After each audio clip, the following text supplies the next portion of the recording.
Hi everyone, this is William in the sun trying to let's see. Maybe that's a little better, maybe not. Anyway, this is part 4 of the long diary entry of the 31st of January 1921, and we're getting into some very interesting territory here. Unfortunately, part 4, the excerpt that I've translated today, is sort of the part of the text. I'm not giving you only excerpts, but word for word the full text.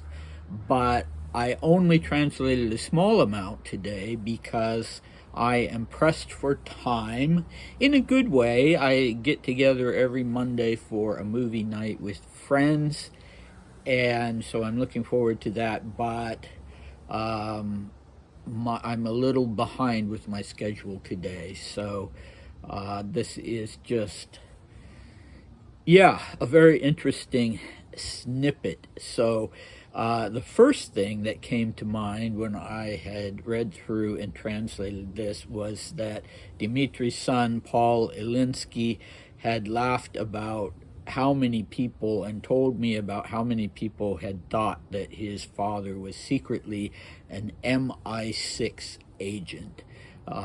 So an agent, a British intelligence agent. He had had a British commission he had had a commission in the British Army. Briefly, he was given that pretty much solely so that he would have a right to enter the UK at a time when Romanovs were not being allowed to enter UK, and the UK and the British Foreign Office had been convinced by Sir Charles Marling, the British minister to Tehran, that there was a possibility, and perhaps a strong one, that Dmitri would be the next Russian sovereign. And so even though the military had refused at first to give Dmitri a commission, the Foreign Office then insisted and did give him one, and there's a really interesting cache of information and correspondence on that topic at the Public Records Office in Kew, just outside of London. But anyway, there were plenty of people who thought that, apparently, about Dmitri, that he was a British intelligence agent, and I'm not sure. So this would have been while Paulie himself was alive. Paulie, as his father called him, while he was alive, and so later than 1921, of course.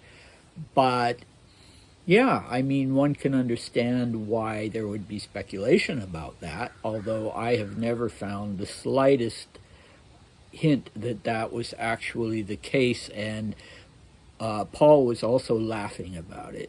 But at any rate, it reminds me of my own experience when I was a student in the Russian department at the University of Washington, and there was speculation about one person in particular who was living at Russian House, the same place where I was living, for students of Russian language and politics and culture and things like that. And there was speculation that one person was a CIA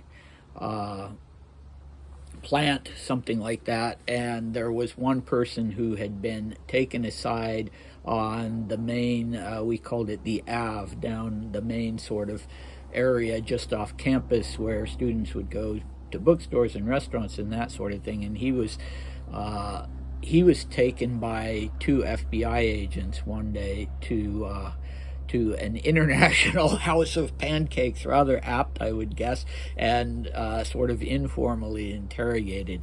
And then after I graduated, when I was in Switzerland, people would ask me, "Are you with the CIA? Are you with intelligence?" And sometimes you would say, "No, absolutely not." And they would say, "Well, that's what you say." But of course I wasn't. I thought it was great fun that people would think that about me.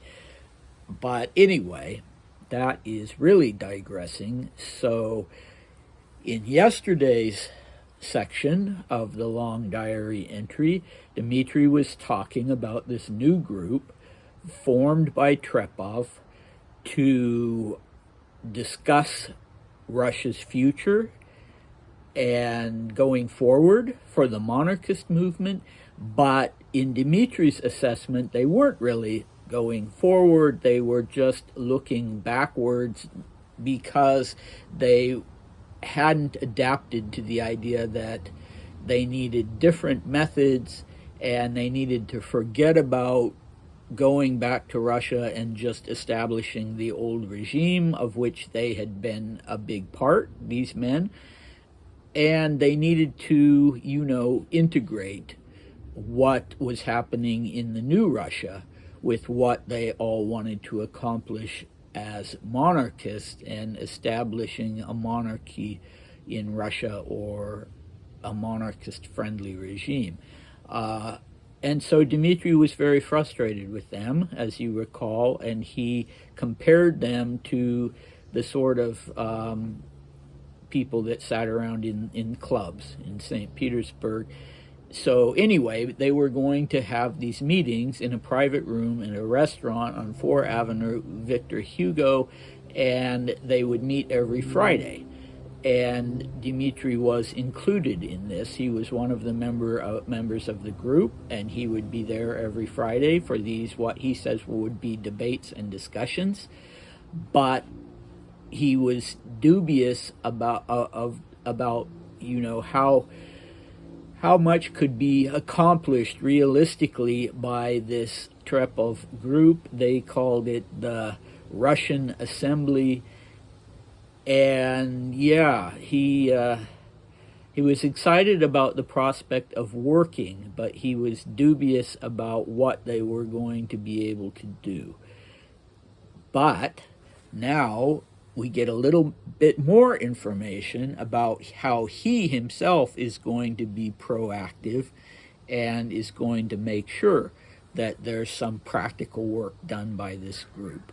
So he had ended the last diary excerpt by saying that he wants to see as many Russians as possible brought in, like refugees, officers, etc. And interesting that he would use the word Russians, since he and all these other guys were in fact Russian. But anyway, he expressed that desire for some more sort of ordinary people to be brought into the group. And so he continues on from there, and I'll start reading.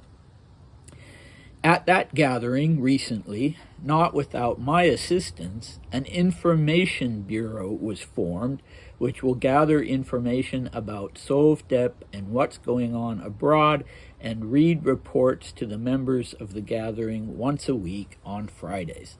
When I say that bureau was created not without my assistance, I mean that seeing the nonsense going on with respect to the work of the Trepov group, sidelining everything to do with what's happening in Sovdep, I decided to gather some Russians together and make such an organ myself, to which information from Russia would flow, and and the group would then classify and use this information in accordance with the circumstances. Okay, so he's using the word would. He's told us that he has decided to create this group.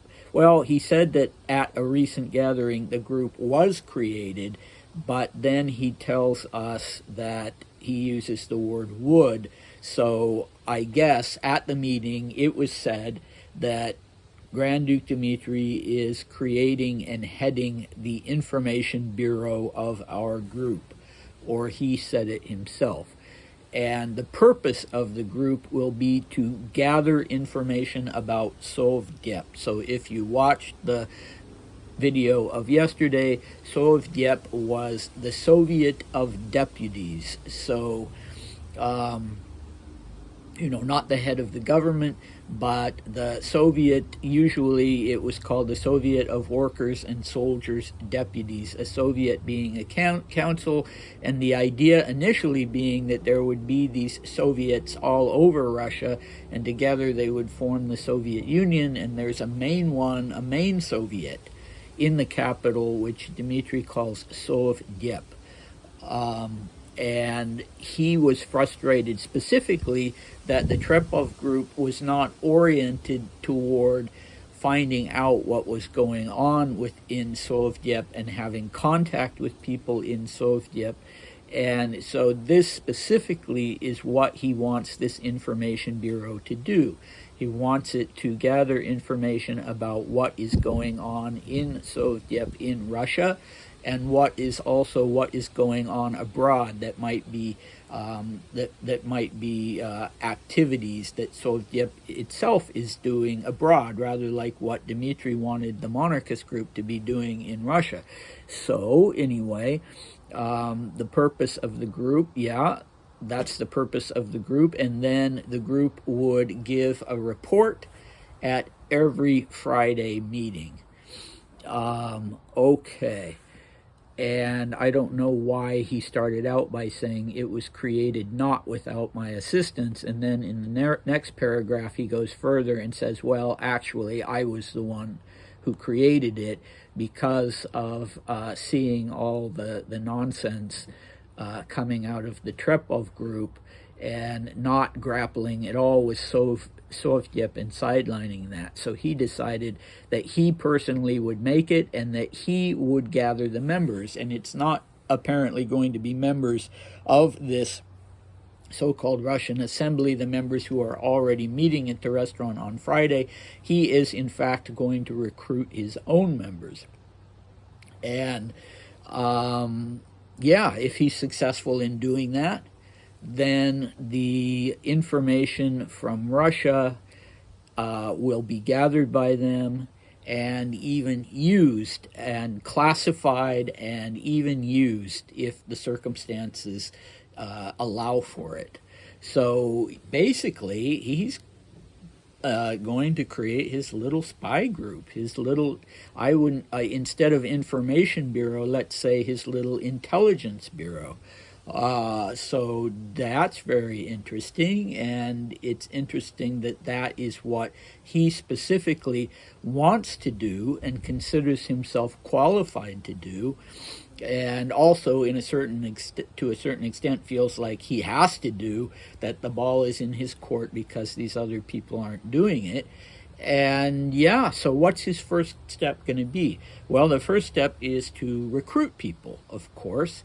And again, he has this sort of strange way of saying to gather some Russians together.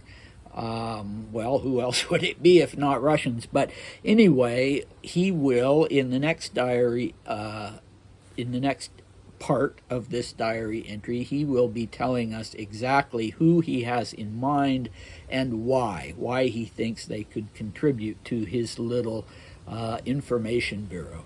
So that will be very interesting. I'm going to have some time constraints tomorrow as well, unfortunately, with students, but I'm hoping that I can manage to do a little brushing up in my notes and maybe even looking elsewhere on the various people that he wants to recruit, so I can give you the full information on that. But we'll see. So very interesting stuff, and I hope you'll come back. Bye.